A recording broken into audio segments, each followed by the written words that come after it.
दुनिया के अंदर किसको इजाजत होती है इस बात की कि वो जाके अस्पतालों के अंदर प्रेस कॉन्फ्रेंसेस करे। 3.5 साल के बाद आज आपका सिस्टम इतना नाकारा है कि आप अपनी मर्जी से FIR नहीं कटवा सकते। यही परवेज इलाही, आप इसको पंजाब का सबसे बड़ा डाकू नहीं कहते थे? वो वाला इमरान खान माने या ये वाला इमरान खान माने? मसला है कि तफ्तीश जब होगी तो पता चल जाएगा। असल मकसद ये है कि आपने करना गंदा। कोई कहे कि PTI में एक करप्ट है तो सारी PTI करप्ट है, इसमें कोई लॉजिक है? हाय इमरान खान साहब, आज आपको भी लॉजिक समझ आ गई है। हमारी रेड लाइन है, उन्होंने वहां पे ना समा के आगे आके रेड लाइन बना दी कि जिस शख्स की वीडियो है वो शख्स खुद ये कह रहा है कि वीडियो सही है।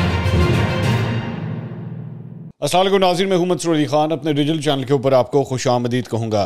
नाज़रीन, अहम तरीन खबरें आज के हवाले से और ख़ास तौर पे इमरान खान साहब का एक अहम खिताब जो आज उन्होंने किया, तकरीबन 21 मिनट का ये खिताब था।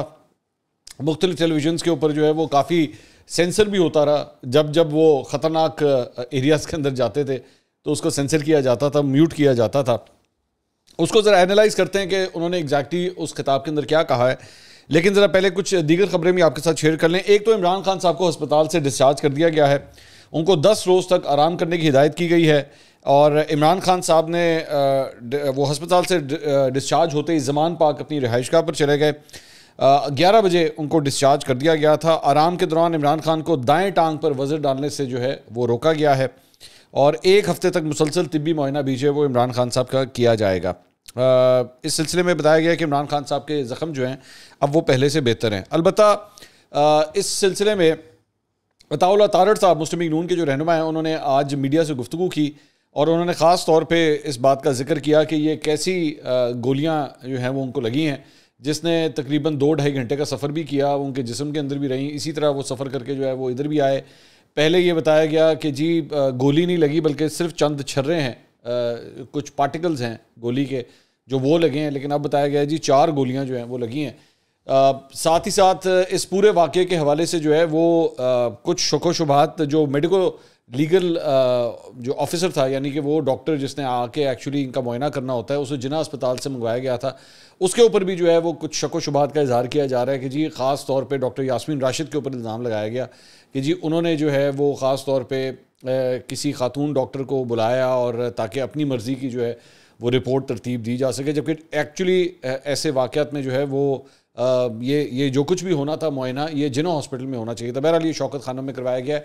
एक एतराज़ वैसे इस बात के ऊपर भी उठाया जा रहा है कि जी दुनिया के अंदर किस हस्पताल के अंदर किसको इजाज़त होती है इस बात की कि वो जाके अस्पतालों के अंदर प्रेस कॉन्फ्रेंसेस करे या मीडिया से गुफ्तगू करे या कैमरे बुलवा ले और सब कुछ करे। बल्कि आज भी इमरान खान साहब ने जो गुफ्तगू की है, मेरी इत्तला के मुताबिक, जो मुझे अपडेट्स मिली थी उसके मुताबिक सिर्फ 3 चैनलों की DSNGs जो हैं वो बुलवाई गई थी, उनको अंदर जाने की इजाज़त थी। ARY, बोल और GNN, इन 3 चैनलों को अंदर जाने दिया गया। बाकी जो है वो अस्सलाम वालेकुम वालेकुम सलाम, ये वाली सूरत हाल थी। तो किस हॉस्पिटल के से जो है वो एक्चुअली इस तरह अलाउ किया जाता है, ये सिर्फ शौकत खानम में हो सकता है। और वैसे इमरान खान साहब बार बार शौकत खानम के बारे में हमेशा यही कहते हैं कि जी ये सबके लिए बराबर है और ये तो हो ही नहीं सकता। मैं बराए मेहरबानी, मुझे बड़ा इंतज़ार रहेगा कि शौकत खानम से किसी और का भी ज़रा जो है वो दिखाएं ज़रा, अगर वो बैठ के कौम से ख़िताब कर सके या इस तरह बैठ के तकरीरें कर सके। आपने उसको अपनी जागीर के तौर पे इस्तेमाल किया है, आप माने इस बात को। बल्कि आज जो कुछ इमरान खान साहब ने कहा है इस पूरे खिताब के अंदर, उसके अंदर भी बहुत सी ऐसी बातें हैं जिससे ये नज़र आता है कि जो बार बार कहते हैं ना 2 नहीं 1 पाकिस्तान, मैं भी आपको थोड़ी देर में दिखाता हूँ कि वो भी किस तरह यह होता है।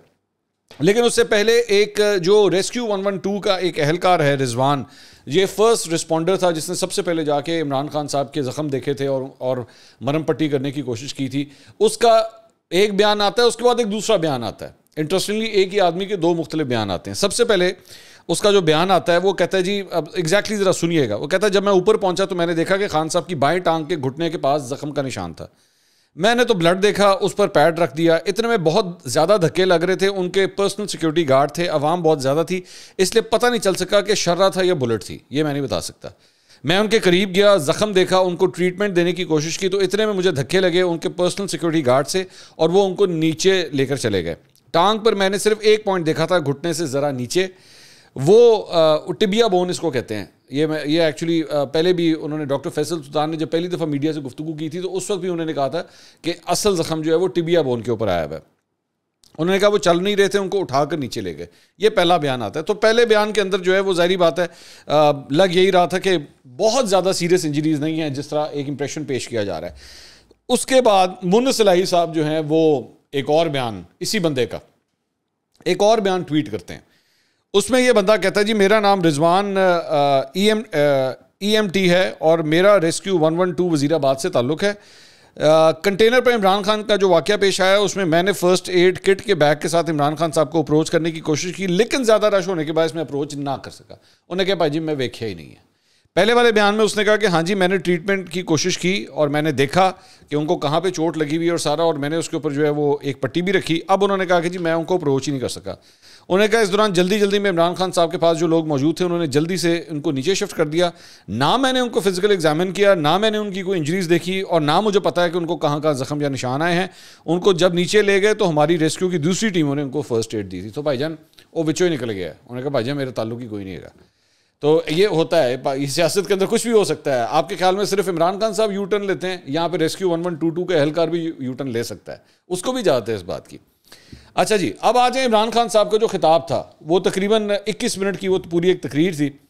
उन्होंने कहा जी मैं 3 इशूज़ पे बात करना चाह रहा हूँ। अच्छा गौर से सुनिएगा, 3 इशू से कहानी शुरू होती है, उसके बाद बहुत से इशूज़ बीच में आ जाएंगे। एक तो उन्होंने कहा जी 3 दिन हो गए हैं, पंजाब हुकूमत भी हमारी है, इसके बावजूद हम FIR रजिस्टर नहीं करवा पा रहे। उन्होंने कहा कि जी मतलब बेसिकली जो इनके ऊपर इक़दाम कत्ल की अकॉर्डिंग टू हिम जो FIR है वो FIR ही नहीं कट रही। अब इसके ऊपर हमने पहले भी ये बात बताई थी कि ये काफ़ी टेंशन वाला मामला चल रहा है और इसकी वजह यही थी। उन्होंने कहा कि जी वो कहते हैं वज़ीर आज़म वज़ीर दाखिला के ख़िलाफ़ तो हम तैयार हैं, यानी राना सनाउल्लाह शहबाज शरीफ के नाम के हवाले से तो हम तैयार हैं, लेकिन जो आर्मी ऑफिसर है मेजर जनरल फैसल उसके ख़िलाफ़ FIR नहीं काट सकते। क्या पाकिस्तान में कोई ऐसे लोग हैं जो कानून से ऊपर हैं? और ये साबिक वज़ीर आज़म कह रहे हैं कि ये 3 लोग मुलव्विस हैं। अच्छा हाँ साहब, इसमें पता क्या इशू है? ये जो एक्चुअली आप बात कह रहे हैं, आपको पता है इससे एक्चुअली आपकी कमजोरी अयां होती है, इससे आप खुद एक्सपोज होते हैं इस बात से। 3.5 साल आपने पंजाब के ऊपर हुकूमत की है, 3.5 साल में पुलिस रिफॉर्म्स और ये कर दिया तो वो कर दिया, उस्मान बुज़दार ने यूं कर दिया तो उस्मान बुज़दार ने यूं कर दिया। 3.5 साल के बाद आज आपका सिस्टम इतना नाकारा है, इतना नाकारा है कि आप अपनी मर्जी से FIR नहीं कटवा सकते। आप एक FIR नहीं कटवा सकते। आप इतने कमजोर हैं कि आप एक FIR नहीं कटवा सकते। एक जगह आप कहते हैं मतलब कि जी हमारी तो हुकूमत थी लेकिन मेरे पास ताकत नहीं थी। आज आपके पंजाब के अंदर आपकी हुकूमत है, लेकिन आपके मुताबिक आपके पास ताकत नहीं है कि आप अपनी मर्जी के FIR कटवा सकें। चलें आगे चलते हैं प्रॉब्लम क्या है। उसके बाद उन्होंने कहा जी और साबिक वजीर आजम कह रहे हैं कि ये 3 लोग मुलव्विस हैं। मसला पता है कि साबिक वजीर आजम को झूठ बोलने की बड़ी आदत है। साबिक वजीर आजम ने चुक के वो मतलब फड़ियां मारी हुई है ना माजी के अंदर, इल्जामात की तो बुछाड़ आपने की हुई ना, कभी इत्थे सुट कभी उत्थे सुट, एनू भी नहीं छड़ांगा तो ओनू भी नहीं छड़ांगा, ए भी 2 नंबर है तो ओ भी लिफाफा है। मसला ये है आपका माजी बड़ा खराब है। आपने जहां आपका दिल करता है मुंह के खोल के इल्जाम लगा देते हैं। यही परवेज इलाही, आप इसको पंजाब का सबसे बड़ा डाकू नहीं कहते थे, आज उसी को आपने वजीर आला बनाया हुआ। तो अब क्या करें, वो वाला इमरान खान माने या ये वाला इमरान खान माने, किसकी तरफ जाएं? 35 पंक्चर के हवाले से आपने वहां पे मतलब अपने पाकिस्तान तहरीक इंसाफ के वो जो 5, 10, 15 हज़ार बंदे आते थे डी चौक के ऊपर, उनको किस तरह बेवकूफ़ बनाया 126 दिन आपने। 50 लाख घर की भी आपने फड़ी मारी हुई है, 1 करोड़ नौकरियों की भी आपने बात की हुई है। ये आपके झूठ हैं जिसकी वजह से आप काबिल एतबार नहीं है। मसला ये है, आप बात बिल्कुल सही, ऊपर से आप कहते हैं और मैं साबिक वजीर आजम हूं तो मैं ये कह रहा हूं कि 3 लोग मुलव्विस हैं। मसला एक और है भाई, आप ये वाला नुक्ता तो दे ही नहीं सकते। इंसाफ तो सबके लिए बराबर होता है। FIR कटवाने के लिए क्या वो नोट करते हैं जी मुल्क का साबिक वजीर आजम बात कर रहा है? वहां पे आप सिर्फ इमरान खान न्याजी हैं, बिल्कुल उसी तरह जिस तरह मोहम्मद बूटा खड़ा होता है या फैसल खड़ा होता है, आप बराबर हैं सारे वहां पे। अब आपको एहसास होता है कि एक आम आदमी जब FIR कटवाने के लिए जाता है उसका हाल क्या होता है? दांतों से पसीना निकल आता है उसके। आप तो फिर भी एक सर्विंग आर्मी ऑफिसर का नाम ले रहे हैं। आप इस बात से अंदाजा लगाइए कि एक मेजर जनरल का नाम आप डलवाने की कोशिश कर रहे हैं, वो नहीं डल रहा, तो एक आम आदमी जब जाता होगा और उसके साथ कुछ होता होगा तो फिर क्या होगा? ये तो मेजर जनरल है ना भाई, आपके मिनिस्टर का नाम नहीं डलवाया जा सकता। आपके अपने मिनिस्टरों के नाम डलवाना FIR में कितना औखा काम है, नहीं डल सकता। ये अब आपको अंदाजा होता है कि 3.5 साल के बाद भी आपके पंजाब के अंदर ताकत का वो जो तराजू है वो आज भी एक साइड के ऊपर झुका हुआ है। उसके बाद आगे चल के उन्होंने कहा तफ्तीश जब होगी तो पता चल जाएगा कि है कि मसला ये है ना, मसला ने कहा तफ्तीश जब होगी तो पता चल जाएगा कि वो बीच में मुलव्विस हैं या नहीं। असल मकसद ये है कि आपने करना है गंदा, आपका मकसद असल ये है, आपको इस बात से परवाह ही नहीं है कि हाँ यार मैं किसी बंदे के ऊपर अगर इल्ज़ाम लगा रहा हूं तो मैं उसकी रोजी रोटी का बेड़ा गर्क कर दूंगा, उसकी रेपुटेशन का बेड़ा गर्क कर दूंगा। मैं भी तो सोच समझ के मुंह खोलूं ना।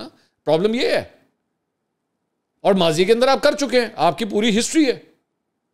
यहां पे उन्होंने कहा जब तफ्तीश होगी तो पता चल जाएगा, तो बाद में जब तफ्तीश में जब क्लियर हो गए तो फिर आप माफी मांगेंगे, आप कहेंगे हाँ यार शहबाज शरीफ मैं तुमसे माफी मांगता हूं, मैंने तुम्हारे पे गलत इल्जाम लगाया, या राना सनाउल्लाह मैं तुमसे माफी मांगता हूं, या ये मेजर जनरल फैसल मैं आपसे माफी मांगता हूं। आप करेंगे ये? उसके बाद उन्होंने कहा कि लेकिन ये तो मेरा हक है कि मुझे पता था कौन इसमें मुलविस था, मैं उनकी एफआईआर कटवाना चाहता हूं। ये कैसे हो सकता है कि आगे से हमारी अपनी पुलिस जो पंजाब गवर्नमेंट के नीचे है वो कभी कोई वजह देते हैं, फिर कोई सीधे सीधे ये कह देते हैं कि अगर आपने करवाना है तो हमें हटाकर किसी और को इस ओहदे पे बिठाएं जो एफआईआर काट दे। मुझे हैरत हुई कि डीजी आईएसपीआर ने बयान दिया कि चूंकि इमरान खान ने एक फौजी पर इल्जाम लगाया तो पूरी फौज बदनाम हो रही है। डीजी साहब आपने उसके ऊपर जो वजह दी है, आपने तवज्जो दी है कि आप क्या कह रहे हैं? इसका मतलब है कि अगर मैं कहूं कि एक जज 2 नंबर है तो यानी सारी अदलिया 2 नंबर है, और अगर कोई कहे कि पीटीआई में एक करप्ट है तो सारी पीटीआई करप्ट है, इसमें कोई लॉजिक है? हाय इमरान खान साहब, आज आपको भी लॉजिक समझ आ गई है, आज आपको भी लॉजिक समझ आ रही है कि भाई इस तरह नहीं होता। इसी तरह माजी के अंदर जब मरियम नवाज या नवाज शरीफ जो है वो नाम लेते थे, नाम लेके जब तनकीद करते थे तो आप कहते थे इन्होंने पूरी फौज पे हमला किया है, इन्होंने पूरी फौज के ऊपर हमला कर दिया है, इन्होंने नाम क्यों लिए हैं? अब आपको एहसास हो रहा है कि नहीं, ये बेसिकली इदारों की नहीं किरदारों की बात हो रही है। आप कह रहे हैं मैं किरदारों का मैं नाम ले रहा हूं किरदारों का, इससे इदारे के ऊपर कोई फर्क नहीं पड़ता। यही बिल्कुल माजी में इसी तरह ही होता था। और तब आपके सारी की सारी पूरी पीटीआई जो है ना वो बैठ के कहती थी कि लो जी नहीं, वो आलिया हमजा साहिबा की तो पूरा एक रेजोल्यूशन है जिसमें उन्होंने कहा कि जनाब ये देखें ये फौज के ऊपर हमला कर रहे हैं और ये फौज का नाम ले रहे हैं, और वो इन लोगों का नाम क्यों लिया?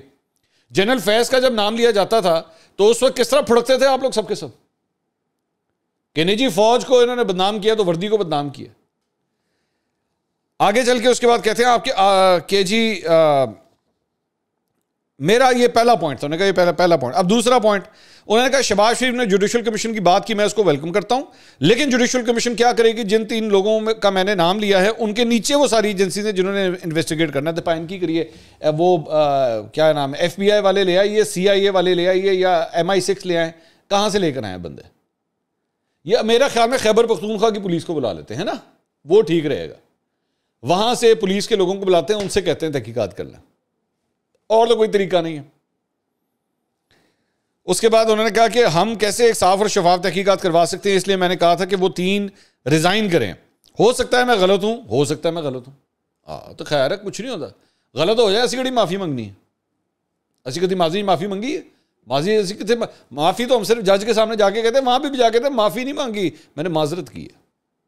वहां पर जाके तौहीन अदालत में कहते हैं मैंने माफी नहीं मांगी, माजरत की है। उसके बाद उन्होंने कहा ऐसा नहीं कि मैंने उठाकर कह दिया कि फलाना इसमें इन्वॉल्व है, इसका एक पैटर्न है। पहले एक वीडियो निकलती, अच्छा आगे सुनिए जरा, आप जरा थ्योरी सुनिए। पहले एक वीडियो निकलती है, बना लिया जाता है कि मैं मजहब की तौहीन कर रहा हूं, कहां से निकलती है इसकी तहकीक होनी चाहिए। फिर इसको एक सहाफ़ी उठाता है जिसका एक पार्टी से ताल्लुक है। अब ये किस पे अटैक कर रहे हैं? वकार सत्ती पे। ये वकार सत्ती के ऊपर ये अटैक हुआ था बेसिकली, मतलब साइबर, मैं ट्रोलिंग के हवाले से बात कर रहा हूं। इसके बाद कौन प्रेस कॉन्फ्रेंस करवाता है? मरियम सफदर, मरियम औरंगजेब और जावेद लतीफ। मुझे पता चल गया कि इन्होंने इसे इस्तेमाल करके वही सलमान तासीर टाइप कत्ल करवाना है मेरा। इसके बाद मैं पब्लिक में जाकर जलसों में बताता हूं कि किस तरह इन्होंने इस्तेमाल करना है, कोई एक्शन नहीं लिया जाता। जब मेरे ऊपर ये वारदात होती है, कौन से लोग जो फौरी रिएक्ट करते हैं? अभी FIR ही नहीं कटी और बयानात आने शुरू हो जाते हैं कि एकदम के मजहब की तौहीन की है। इन लोगों की जिनका दूसरी पार्टी से ताल्लुक है, ट्वीट्स आना शुरू हो जाती हैं। अभी इन्वेस्टिगेशन नहीं होता और सारे कहना शुरू कर देते हैं एक इंतहा पसंद ने किया है।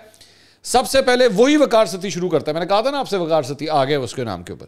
फिर मुर्तजा सोलंकी, हामिद मीर, जियो और समा, ये सिर्फ इतने नाम इन्होंने लिए हैं। अच्छा, ये जो इन्होंने इंटरेस्टिंग नाम लिए हैं, अब यहां पे इंपॉर्टेंट बात ये है, ये कहानी फवाद चौधरी साहब ने बेसिकली स्टार्ट की थी। ये इनकी ट्वीट है। इसके अंदर अब बेसिकली वो एक ये अशर बाजवा है जो इनके लिए सारा ये मतलब एनालिटिक्स का काम करता है। उसके नीचे सबसे पहले वीडियो गरीदा फारूकी करती है, फिर वकार सती, मुर्तजा सोलंकी, हामिद मीर, जियो, समा पे आगे ना मुंह बंद हो गया। समा पे आके मुंह बंद हो गया, आगे नहीं बोले। इसकी वजह क्या? वो आगे ARY और बोल का नाम लिखा हुआ था, और ARY और बोल ने सिर्फ समा से 1 मिनट के बाद वही वीडियो जो है अपने अपने चैनलों के ऊपर चलाई, लेकिन वहां आके ना उन्होंने फुल रेड लाइन बना दी। वो जैसे कहते हैं ये हमारी रेड लाइन है, उन्होंने वहां पे ना समा के आगे आके रेड लाइन बना दी, इससे आगे नहीं जाना, AR और बोल कर नाम नहीं लेना। जबकि फवाद चौधरी खुद पूरी टाइमलाइन जो है वो ट्वीट कर चुके हैं कि ये इस तरह वीडियोस आई थी। अच्छा, उसके बाद उन्होंने कहा कि जी बंदूक चलाने वाले का इंटरव्यू उन्होंने कहा कि एक स्क्रिप्ट के ऊपर ये चल रहे हैं, गवर्नमेंट हमारी, पुलिस हमारी, बंदूक चलाने वाले का इंटरव्यू करवा कर लीक किया जाता है। पुलिस से पूछे तो वो कहता है कि पीछे से प्रेशर था, IG से पूछा वो कहता है हैक हो गई, एक के बाद दूसरा झूठ बोला जाता है। कौन लोग इंटरेस्टेड थे इसको एकदम कराने में? जब भी इन्वेस्टिगेशन होगी तो पता चलेगा कि बिल्डअप किसने किया और कवर अप करने की कोशिश की। तो ये उन्होंने कहा कि जनाब इसकी तहकीकात होनी चाहिए कि वीडियो जो है वो किस तरह रिकॉर्ड। भाई आप बताएं ना, पंजाब पुलिस तो आपके अंडर, वजीराबाद गुजरात की पुलिस किसके अंडर आती है? चौधरिया नु पूछो ना आपके। अच्छा चलें, आप मुझे बताएं कि चौधरियों की इजाजत के बगैर कोई पुलिस वाला लग सकता है उनके जिले के अंदर? तो बंदा तो पुलिस के पास था, तो उनसे पूछे ना, उन्होंने पूछो जाके वीडियो वहां से तो नहीं रिलीज हुई। उसके बाद कहते हैं जी तीसरे पॉइंट पे आ गए। जो साइफर है, अब ये कंट्रोवर्सी चलती जा रही है। DG ने कहा कि वो तो ड्रामा था, अगर ड्रामा था तो साइफर की इन्वेस्टिगेशन क्यों नहीं करा रहे? चीफ जस्टिस साहब आपके पास साइफर आया हुआ है, हो सकता है ये ना साजिश हो जो ये कहते हैं, लेकिन जब तक आप इन्वेस्टिगेशन नहीं करेंगे पता कैसे चलेगा कि मुदाखलत थी या साजिश? इस पॉइंट पर मैं आपके साथ हूं, ये पॉइंट आपका बिल्कुल ठीक है। और मैंने भी कल ये बात की थी कि भाई जो लगे हाथों एनी इन्वेस्टिगेशन हो रही ने तो सारियां करवा लो, भी करवा लो, बिल्कुल ये पॉइंट आपका ठीक है। अच्छा, उसके बाद चौथा पॉइंट भी आ गया। उन्होंने कहा ये मुल्क की तारीख की सबसे शर्मनाक चीज़ ये हुई है, इसके ऊपर चीफ जस्टिस साहब और ये जुडिशल कमीशन बैठे, जरूर इसकी इंक्वायरी कराएं। पहले आजम स्वाति को फैमिली के सामने मारा, फिर एजेंसीज के उसने नाम लिया, Dirty Harry major general Faisal को, जिसने ISI को हैंडओवर किया, जिसने उसको नंगा करके मारा और उसको कहा कि इमरान खान को भी बताओ कि इमरान खान से भी होगा। इससे भी शर्मनाक चीज़ जो उन्होंने वीडियो भेजी है आजम स्वाति की बीवी को, चीफ जस्टिस साहब इसके ऊपर पूरी तहकीकात करें, क्योंकि इसको कवर अप करने की कोशिश की जा रही है कि फेक वीडियो है। आजम स्वाति के पास ओरिजिनल वीडियो आई हुई है जिस नंबर से वो भेजी गई है। तो बाद में तो एक पॉइंट ये, अच्छा इसमें एक तो आजम स्वाति साहब के मामले के ऊपर जो है वो सुप्रीम कोर्ट ऑफ पाकिस्तान ने एक्चुअली ये आज ये कहा कि जी आप आजम स्वाति साहब जब कोयटा गए थे तो जुडिशल कॉम्प्लेक्स में नहीं वो ठहरे थे, यानी जो सुप्रीम कोर्ट के जजेस के लिए होता है, उन्होंने कहा वो वहां पे नहीं ठहरे थे, लेकिन जुडिशल एकेडमी के अंदर वो जाके ठहरे थे। अलबत्ता जुडिशल एकेडमी के अंदर भी जो है वो वहां पे जुडिशल ऑफिसर्स ठहरते हैं जाके। एक तो मतलब जो फैक्चुअल करेक्शन है, एक तो ये है। दूसरी बात ये जो आजम स्वाति साहब का मामला है, ये बड़ा इंपॉर्टेंट पॉइंट, इसमें भी मैं काफी हद तक इस बात से एग्री करता हूं कि जिस शख्स की वीडियो है वो शख्स खुद ये कह रहा है कि वीडियो सही है। वो ये शख्स खुद कह रहा है कि जी ये वीडियो सही है। एक शख्स को खुद पता होता है ना कि वो किस कमरे में था, कहां था, किस तरह था, किस हाल में था। तो अगर उसकी वीडियो शूट हुई है, सबसे पहले तो वो आइडेंटिफाई करेगा कि जी वीडियो असली है या नकली है।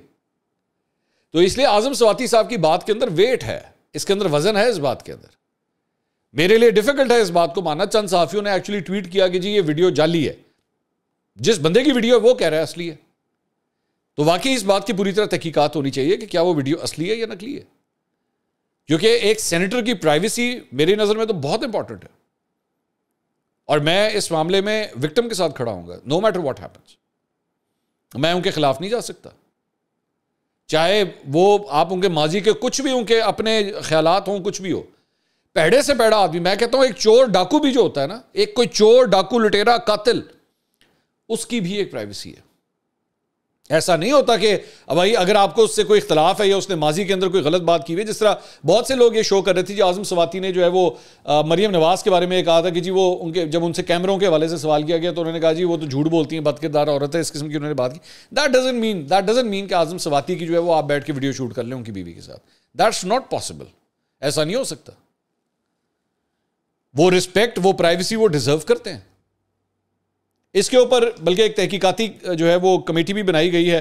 मेरे ख्याल में 14 सेनेटर्स की जो है सादिक संजानी साहब ने आज एक कमेटी बनाई है, उसके अंदर पाकिस्तान तहरीक इंसाफ का एक सेनेटर है, विच इज अ फॉर्स।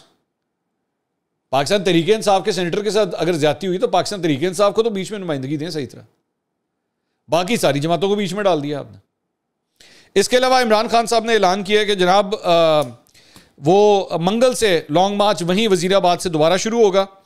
जहां पे ये रुका था उनका काफिला, और उन्होंने कहा कि हमारी मार्च अगले 10 से 14 दिन में पिंडी पहुंचेगी, मैं हर रोज यहां से खिताब करूंगा। अच्छा, इंटरेस्टिंग बात इसके अंदर यह है कि 10 से 14 दिन। अब 10 से 14 दिन का मतलब है कि 6 तारीख, 7, 8 तारीख को शुरू करेंगे और इसमें 10 से 14 दिन डाल लें तो ये कहानी जाके कहां खत्म होती है? 18 तारीख से लेके तो तकरीबन 23-24 तारीख, 22-23 तारीख तक बनता है जाके, बिल्कुल 29 नवंबर के पास। अब आपको अंदाजा होता है कि ये बेसिकली ये सारा कुछ इलेक्शन का टोपी ड्रामा है सारा।